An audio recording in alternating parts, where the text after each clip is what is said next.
Hello everyone, my name is Heather and today I'm going to share with you all of the books I've read in 2024 so far. So we're now a quarter of the way through 2024. So I'm going to talk about all of the books I've read so far. So the books I'm talking about today, I've read during the first quarter of the year so far. So I'm going to talk about the books I've read in January, February, March, and April. So the first quarter of 2024.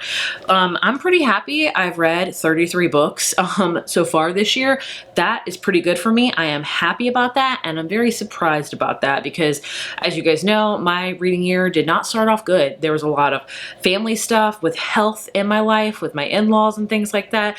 And that just really overtook my entire life, which affected my reading. But things are somewhat leveling out, but not a ton, but I'm learning to balance it. But either way, I'm going to tell you what books they are and when I rated them, short and sweet. I'll tell you if I loved it, if it was one of my favorites that you'll see. So either way, let's begin. In January, I read a whopping 5 books. Whew, watch out, because it was a lot. No, it wasn't. The first book I read in 2024 was The Right Mile by Liz Tomford, which is the second book of the series. I gave it a 4.5 out of 5. Then we have The Breakup Tour by Emily Wibberley and Osman Sigma Broca. I gave this one a 3 out of 5. Mile High by Liz Tomford, book 1 in the series I just mentioned. Did I read them out of order? Yes, I gave this one a 3. The Rom-Com by Devin Daniels, I believe, I also gave a 3. And lastly, I ended out the month with a 5-star. First Light Wins by Ashley Elston. Very pleasantly surprised by it. February, I got my groove somewhat back. I read 10 books. Now, we'll get into it when I start talking about it. Is it cheating that I said 10?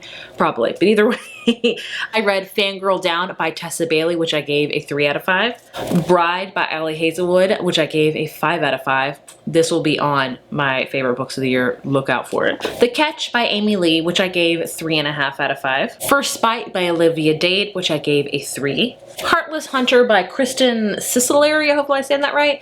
I gave it a 3.5 out of 5. The last full-length novel I read in February was No One Can Know by Kate Alice Marshall, which I gave a 2 out of 5, and officially hang up my cap on Kate Alice Marshall's adult books. Both of them haven't loved.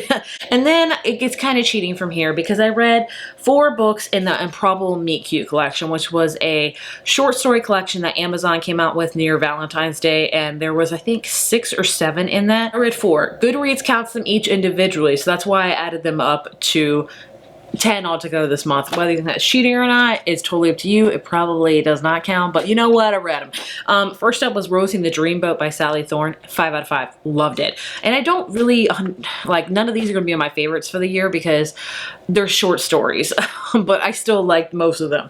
Then I have Exception to the Rule. Who was that one by? I think that was by, I don't know. Either way, I gave it a 5 out of 5. Then Worst Wingman Ever, I gave that also a 5 out of 5. I think that one was by Abby Jimenez.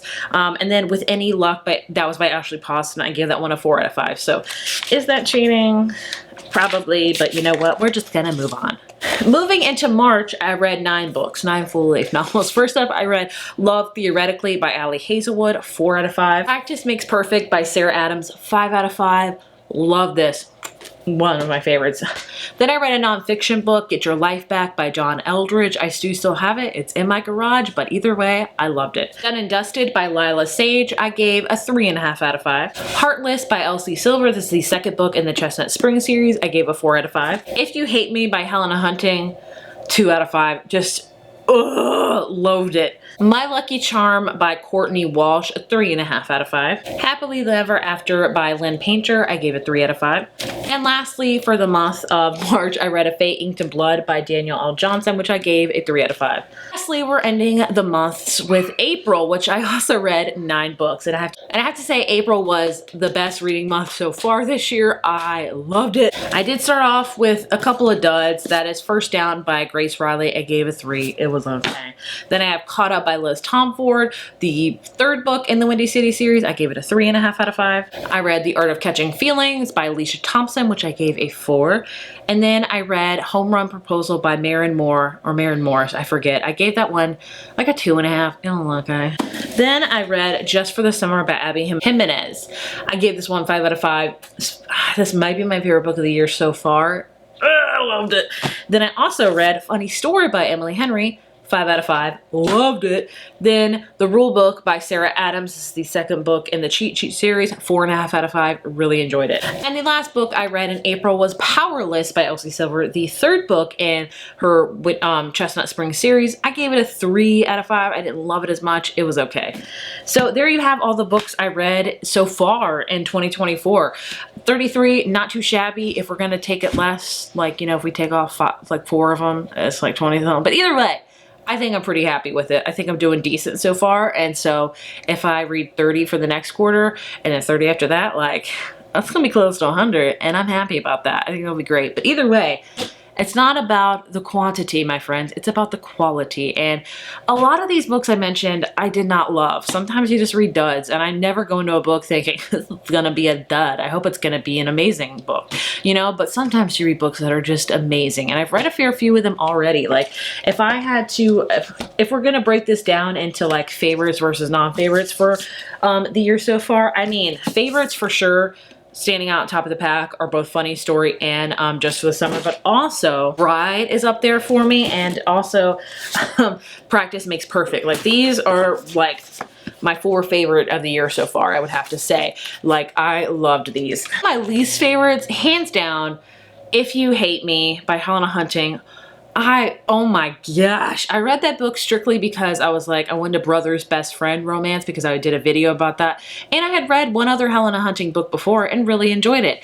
This, don't even bother. It was just 90% steamy times and like 0% plot. Nothing to write home about.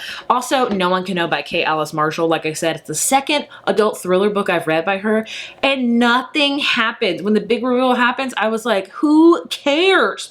It was boring. And I think that kind of has set the tone for me because, as you can see, I've read, I think, 2 thrillers this year. That's pretty low for me. I'm usually a romance and thriller lady. That's what I like to read. And I don't know if that just set a sour mood in my mouth, but I haven't read any thrillers since, and I have been itching towards them. I've just been strictly sticking with romance. I guess this year I'm just like, I'm gonna read whatever truly I want to read, and I'm doing just that. But yeah, these have been my favorites of the year, and if I had to pick some other not favorites that I didn't love, I don't know. There hasn't been a ton that I really haven't liked than the ones I mentioned you. I mean, kind of lower on the list, it would be like First Down. It was okay. It wasn't anything to write home about. Not rememberable. Also, Home Run Proposal, same thing. But for the most part, I've had a good chunk of my reading this year of just like, I wouldn't say mediocre, but just so-so books. They weren't horrible, nor were they amazing. They were just decent. But these make it all worth it, my friend. I also loved First Lie Wins, so we'll count that. And that's a thriller, so I feel somewhat decent about that. But either way, these are all the books I've read so far. Yeah, I'll check in with you after August to do another one of these, and we can see how many I've read in that quarter and compare and contrast with favorites and things like that. I'd love to know how many books you've read so far this year. Doing good with your goal or not doing good with your goal, it does not matter. I think if you're reading, and that is something to be proud of. And I have to tell myself that a lot. So it's not just like advice I'm throwing out there. I have to tell myself that a lot because a lot of people don't read nowadays. So I think if you're reading, that's amazing. No matter how many quantity you are reading, you're still reading. And that, my friends, is awesome. As always, thank you so much for watching, and I will see you in my next video. Bye.